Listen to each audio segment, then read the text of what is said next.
WF representing Palace, so let's tell you about Palace. On the top of the league, like, it's that kind of football that you have true passion and true love of your hometown team. Eagle Football was finished here, Palace 0, Fulham 2. A dire game of football where we've created next to nothing today. Thoughts on the game, JC? I have no thoughts. Of the Palace. E-girls. You know what? Thoughts on the game today.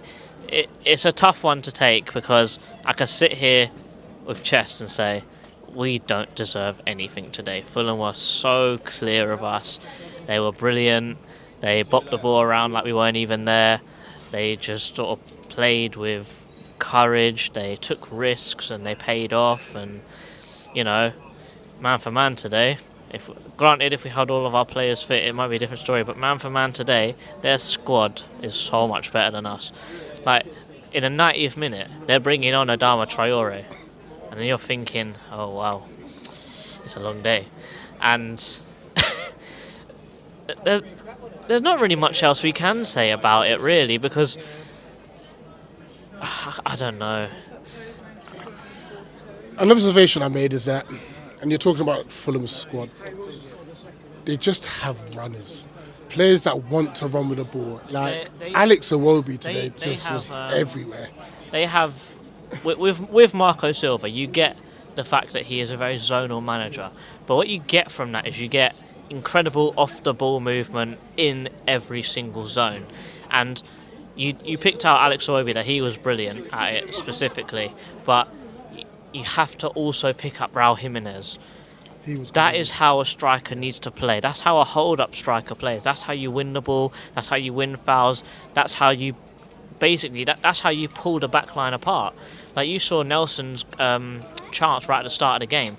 Raul Jimenez sort of stood in between Chalobah and Lacroix, and then the second that Smith-Rowe started running, he darted back.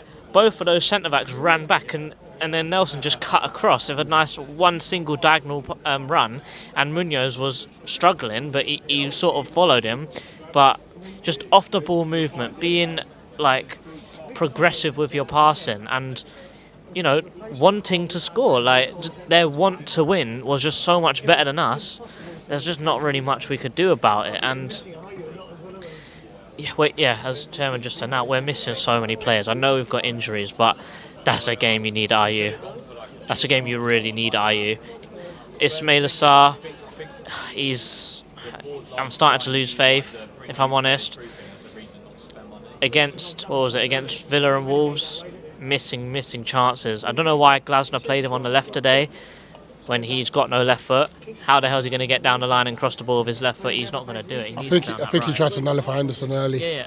It was for the press, but we didn't press. It's the same thing as with Hodgson. We're sort of setting up to counter other people rather than to impose ourselves. We are at home, you know. We need to be the ones imposing ourselves, and that's not the case. Certain players just need to fix up, really. Sarr, Kamada. I heard what you said earlier, and I don't think it's a blessing in disguise with Kamada, but he's got 3 games out now, which to me it now says that if in this international break, if we can keep Decore fit and we can get him playing, hopefully for our next game we could have a midfield of Hughes and Decore, which isn't the end of the world. But it also means that Devaney gets his chance again off the bench, and I don't think he was too bad today. Some of the passes he played, I thought Adam Walton was playing, but you know, they didn't last very long. I mean, you mentioned Devaney. I think he had a solid game today, obviously for his debut as a young player. Asher and Caleb Kapora came on. Didn't have time. Yeah. Thoughts on their brief cameo? I mean, 2 Premier League debuts, 3 Premier League debuts at home as well. You know what? I think Devaney, he's built for the Premier League. You could see when he was standing on the pitch next to Maxence Lacroix, thinking there's not actually much difference there physically. So I think that he was strong. He was where he needed to be most of the time. He was out of position, but I think that was because he was with Mark. And Mark didn't really have any positional awareness in the middle because he's a centre-back. Devaney did okay. Kapora Kapora and Agbonoi did okay, but they weren't on for long enough to really do anything. But and there's something more an indictment on Glasner, because it's getting to that stage where I'm thinking, is he making these subs to make a message to the board? Because it's always Schlupp now. Should it have been Agbenoni instead? All I'm saying is that Agbenoni in 5 minutes, or less than 5 minutes, got more touches, more time on the ball, and much better than Schlupp. So why is Schlupp getting on the pitch? So did Kapori as well. Why is Schlupp being subbed on? Full stop. Oh man. Dare I say, do you have a man of the match? You know what? I think I give myself man of the match here today, and I'll tell you why. Turn it up. I turned up, yeah, and I made a very good joke, and not many people laughed at it. So I tell it again here.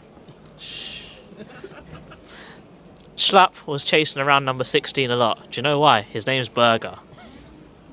Up the Palace.